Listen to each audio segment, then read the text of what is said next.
En raison de sa dévotion, David a dû souffrir. Cet homme qui seul a vu la signification de ce avec quoi il avait affaire, cet homme qui seul a eu dans son cœur les pensées de Dieu, les conceptions de Dieu, les sentiments de Dieu, la perspicacité de Dieu, cet homme qui seul parmi tout le peuple d'Israël était du côté de Dieu en ce jour sombre de faiblesse et de déclin spirituel, voyant les choses d'une manière vraie, dut souffrir pour cela.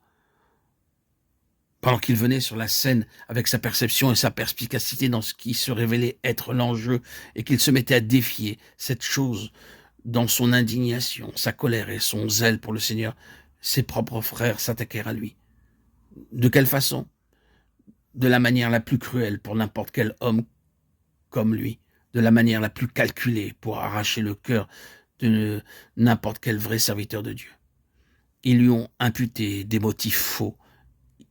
Ils ont dit, en fait, tu essayes de te faire un chemin, tu essayes de te faire reconnaître, tu essayes de te faire remarquer.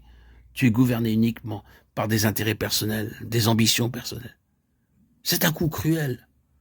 Tout homme qui s'est insurgé contre ce qui a usurpé d'une manière ou d'une autre la place de Dieu, qui s'est tenu seul pour Dieu contre les forces qui prévalaient, s'est trouvé victime d'un tel coup cinglant.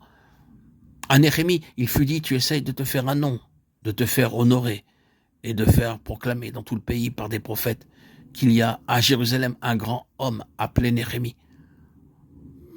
Des choses semblables ont été dites à Paul. La fausse déclaration est une partie du prix. Le cœur de David fut libre à l'égard d'une telle chose, autant qu'il est possible de l'être. Il était attaché au Seigneur, à sa gloire, à sa satisfaction.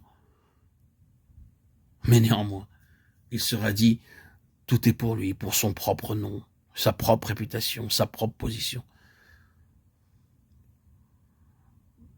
C'est davantage calculé pour arracher le cœur d'un homme que beaucoup d'oppositions ouvertes.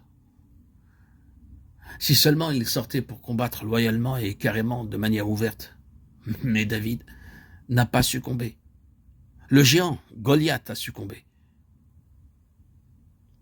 Que le Seigneur nous donne un cœur comme celui de David, car c'est un cœur comme le sien. Nous voyons dans David un reflet du Seigneur Jésus, qui était dévoré par le zèle pour la maison de Dieu, qui a payé le prix pour son zèle, et qui était dans un sens bien supérieur à tous les autres. L'homme selon le cœur de Dieu. L'homme selon le cœur de Dieu, oui. Et le verset des Actes nous dit, celui qui accomplira toutes mes volontés.